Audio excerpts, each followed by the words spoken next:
विभाग में था, नए विभाग में था, ये बहस का विषय नहीं है। तेजस्वी जी तो ये भी ने कहा है कि इक्का दुक्का कभी बीच में जो भी मंत्रालय जी के गया, लेकिन ये तो हमेशा मंत्रालय मुख्यमंत्री जी के अपने लोगों के पास रहा है, वो अपनी जगह पर है। लेकिन क्या इस फेंका फेंकी से जनता का काम हो जाएगा क्या? इसलिए मैं कहता हूँ हर विषय को राजनीतिक विषय नहीं बना देना चाहिए। तलाशिए उस इलाज को, याद रख लेना। क्या रोगी क्या अपनी परहेज नहीं किया इसलिए बीमार हो गया, इसी पर डॉक्टर रोगी को खरीद नहीं देता है, तत्काल उसका इलाज करता है, बचाव करता है और फिर सावधानी के लिए उसको सलाह भी दे देता है। इसलिए मैं तो कहूंगा कि इसको राजनीतिक विषय न बनाया जाए। कृपया करके सभी लोग सोचें कि आखिर ये सुल्तानी आपदा क्यों है। और सुल्तानी आपदा मैं कह रहा हूँ तो एक व्यक्ति नहीं है, राज्य की पूरी ये श्रृंखला बनी हुई है, ये नीचे तक जाती है। तो उसमें कहाँ कहाँ फेल्योर हुआ है, हमारे सिस्टम कहाँ फेल हुए हैं, उस सिस्टम को दुरुस्त करने की जरूरत है। ऐसे समय पर आदमी सीख लेकर के भविष्य से भी लोगों को आज आवागमन रुक गया। तो आप क्या समझ रहे हो? आवागमन रुक जाने का मतलब एक एक व्यक्ति को 10 रुपए 20 रुपए अलग से खर्च करना पड़ेगा, तब जाके किसी रास्ते से फिर अपने डेस्टिनेशन पर जहाँ जाना चाहता पहुंचेगा। और जब इसका हिसाब जोड़ोगे तो करोड़ रुपए में चले जाते हैं। तो रिस्पॉन्सिबिलिटी है ना कि हम जन की सुविधा दिए हैं। बहुत दिनों के बाद नदी एक प्राकृतिक बहाव का रास्ता है, नदी कभी खत्म नहीं होगी, लेकिन नदी के भीतर जो बनने वाले हमारे ढांचे हैं उससे बचाव का काम राज्य का विषय है। इसलिए फेंका फेंकी का सवाल नहीं है। जनता की समस्याएं पैदा हुई है, उसको हल करिए। सर, कानून व्यवस्था को लेकर के सर थोड़ा मुख्यमंत्री एरियल सर्वे करने के लिए गए हैं। सर, आप भी लंबे समय तक विभाग को देखे हैं, किस तरह से देखते हैं? देखिए, मुख्यमंत्री जी गए हैं एरियल सर्वे करने, जिम्मेवार पद पर है और देखेंगे, अपने अफसरों को बताएंगे कि क्या और करना चाहिए, क्या नहीं करना चाहिए। बाढ़ बिहार में नहीं है, तटबंधों के भीतर, और सबों को ये जानकारी है कि पहाड़ हमारे पास नहीं है, नेपाल में है, और नदियां हमारे बिहार से गुजरती हुई समुद्र के राह पर सारे पानी को लेकर के जाती है। तो उसके बाढ़ के बचाव के लिए तटबंध बने हैं। लेकिन मैं दो चीज बता रहा हूँ, उससे ख्याल करना। सबसे बड़ी नदी है गंडक और कोसी, और दोनों का डिस्चार्ज 8 लाख ऊपर होता है, तो उस खतरे की बात होती है कि इसकी संभावना बनती है।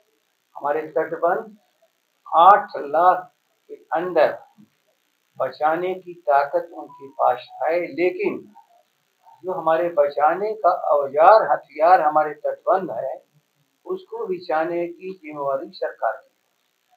यदि हम तटबंधों को तरीके से सुरक्षित नहीं करेंगे और दुनिया का कोई भी हथियार असुरक्षित रहेगा, तो वो हथियार वक्त पर प्रयोग में नहीं आ सकता है।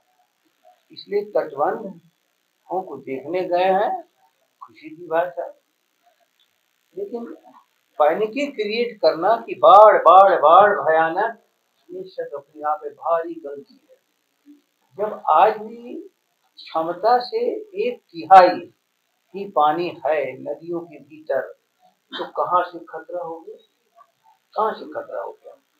लेकिन सवाल है कि खतरा आने के बाद खतरे से बचाव नहीं होता, उसकी संभावना अभी दूर दूर तक तब आदमी को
तो मैं एक उदाहरण दे रहा हूं आप लोगों को। जब कोसी नदी का पानी चला गया था चारे तरफ 3 दिनों में, तो मुख्यमंत्री जी वहां सर्वे करके आए, कहे कि बिहार में तो 20 जिला को हम बाढ़ से बचाए, तो 3 जिले का चीज है। तो मैं एक शब्द कहा था, मुख्यमंत्री जी ये प्रलय है, नदी अपना रास्ता बदल दी है।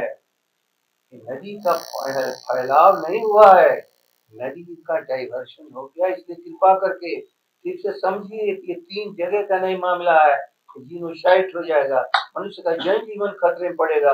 तब यहाँ से लेके दिल्ली तक सावधान लोग हुए, तब जा करके 1000 करोड़ 1200 करोड़ रुपया भारत सरकार ने दिया कि नहीं इसे बचाव का काम करो। इसलिए कभी कभी बड़े विषयों को हम बहुत हल्के ढंग से लेना चाहते हैं। विषय जो है अपने आप में यदि रोग है तो उसकी दवा देना पड़ता है। रोग के इलाज के लिए किसी के दोषारोपण करने से काम नहीं चलता। सर अब तो एक कमेटी भी बन गई है सर उसमें। मैं चला जाऊंगा। सर कमेटी एक बन गई है सर, बाढ़ के निदान के लिए कोई कमेटी भी बन गई है, और केंद्र सरकार की तरफ से वो मैं एक नहीं अनेकों कमेटी। और सुनिए, आप लोग पढ़ने लिखने वाले हो, इरिगेशन कमीशन की रिपोर्ट देख लो। इरिगेशन कमीशन ने अपनी नदियों के बारे में जितनी व्यापक स्टडीज की है, शायद देश का कोई भी प्रदेश नहीं किया है। इसलिए आप लोग भी तो पढ़ने वाले हो, नहीं माफ करना।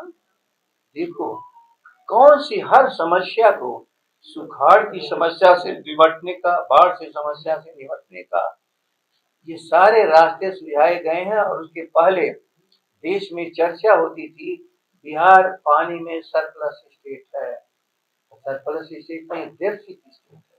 बाढ़ का पानी हमारे किसी काम में नहीं आता, आता है चला जाता है। वह पानी जो हमारे प्रयोग के लिए चाहिए, वह कितना पानी है, वह केवल किसी राज्य का रिसोर्स का इंतजाम होता है।